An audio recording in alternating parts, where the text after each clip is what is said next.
திருப்பரங்குன்றம் மலை உச்சியில தீபம் ஏத்தலாம்னு ஹைகோர்ட் தீர்ப்பு கொடுத்திருக்கு. இதை எதிர்த்து அரசு தரப்புல போடப்பட்ட மேல்முறையீட்டு மனுவை ஹைகோர்ட் கிளை பெஞ்ச் தள்ளுபடி செஞ்சது. இந்த வெற்றி தீர்ப்பை முருக பக்தர்கள் கொண்டாடுறாங்க. திருப்பரங்குன்றம் மலைக்கு போற பாதையில பட்டாசு வெடிச்சு பாஜகவினர் ஜமாய்ச்சிட்டாங்க.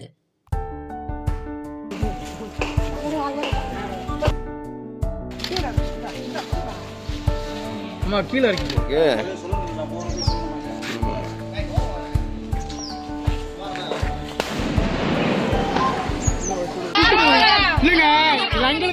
வர சொல்லி கொடுங்க. இங்க பாருங்க, இங்க பாருங்க, திருப்பி நீங்க இங்க வாங்க. அவசரப்படாது. எல்லாத்துக்கும் ஒரு ஆளா கொடுங்க.